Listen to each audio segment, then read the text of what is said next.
غازی صاحب کو گرفتار کر لیا گیا۔ 10 اپریل 1929 کو سیشن جج کی عدالت میں مقدمے کی سماعت شروع ہوئی۔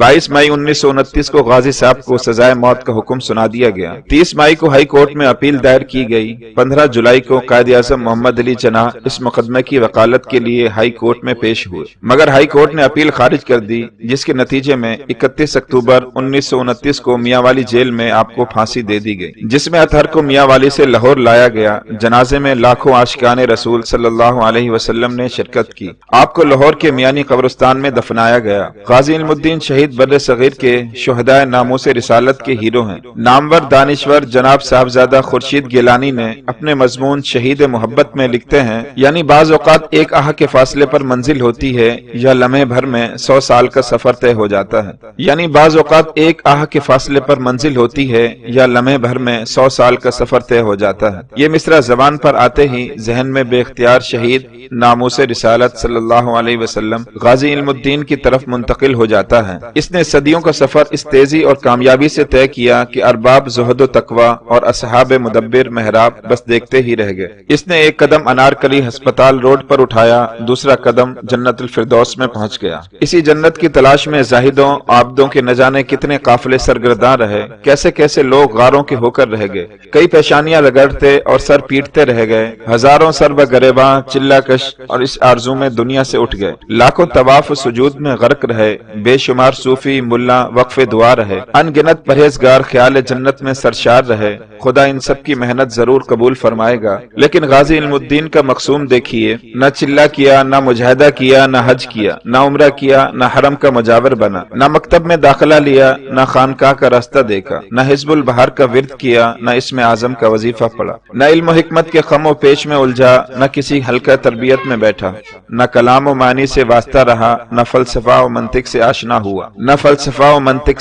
ہوا، نہ مسجد کے لوٹے بھرے، نہ تبلیغی گشت کیا، نہ کبھی شیخی بھگاری، نہ کبھی شوخی دکھائی۔ اسے پاک بازی کا خبط نہیں، محبوب حجازی سے ربط تھا۔ یہی وجہ ہے کہ اس نے مصلحت کشی سے نہیں، جذبہ درویشی سے کام لیا، وہم و گمان کی خاک جھاڑ کر ایمان و عشق کے نور میں ڈھل گیا۔ نہ جانے ہاتف غیب نے چپکے سے اس کے کان میں کیا بات کہی کہ پل بھر میں دل کی کائنات بدل گئی۔ پروانے کا حال اس محفل میں ہے قابل رشک اے اہل نظر، ایک شب میں ہی یہ پیدا بھی ہوا، عاشق بھی ہوا اور مر بھی گیا۔ خدا معلوم کتنی ریاضت سے آغوش بستام نے بایزید کی پرورش کی، خاک بغداد نے جنید کو جنم دیا، شہر قونیہ نے مولانا روم کو بنایا، دہلی نے شاہ ولی اللہ کو پیدا کیا، اور ادھر علم الدین بڑائی کی دکان سے اٹھا اور ایک ہی جست میں زمان و مکان طے کر ڈالے۔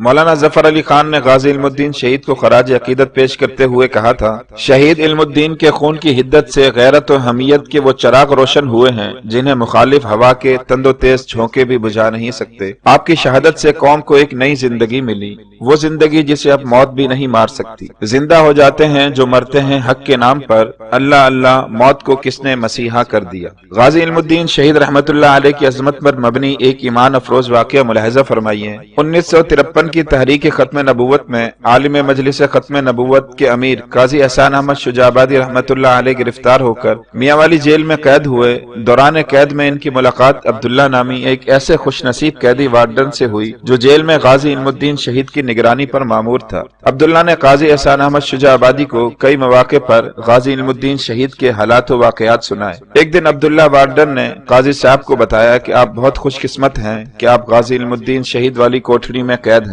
قاضی صاحب نے عبداللہ سے درخواست کی کہ وہ غازی علم الدین شہید رحمت اللہ علیہ کا کوئی ناقابل فراموش واقعہ سنائے۔ عبداللہ کے چہرے پر مزید نورانیت اور بشاشت اتر آئی۔ پھر اس نے بتایا کہ جس دن یعنی 31 اکتوبر 1929 کو جب غازی علم الدین شہید رحمت اللہ علیہ کو پھانسی ہونا تھی، اس سے ایک روز پہلے میں حسب معمول غازی کی کوٹھری کا پہرا دے رہا تھا۔ پیدل چلتے ہوئے میں کوٹھری سے ذرا فاصلے پر عام قیدیوں کی بیرک کی طرف آ گیا۔ مڑ کر کیا دیکھتا ہوں کہ غازی کا کمرہ خوبصورت اور دلکش روشنیوں سے بھر گیا ہے۔ میں یہ سمجھا کہ شاید غازی علم الدین شہید نے اپنے کمرے کو آگ لگا لی ہے۔ اتنے میں کیا دیکھتا ہوں کہ نور کا ایک بادل ہے جو تیزی سے آسمانوں کی طرف چلا گیا۔ چنانچہ میں بھاگم بھاگ غازی کی کوٹھری کی طرف بھاگا۔ اندر گیا تو کیا دیکھتا ہوں کہ پورا کمرہ بہترین اور مسحور کن خوشبوؤں سے معطر اور منور تھا۔ غازی حالت سجدے میں زار و قطار رو رہے تھے۔ تھوڑی دیر بعد اٹھے تو میں نے ان کی قدم بوسی کی اور خود بھی بے اختیار رونا شروع کر دیا۔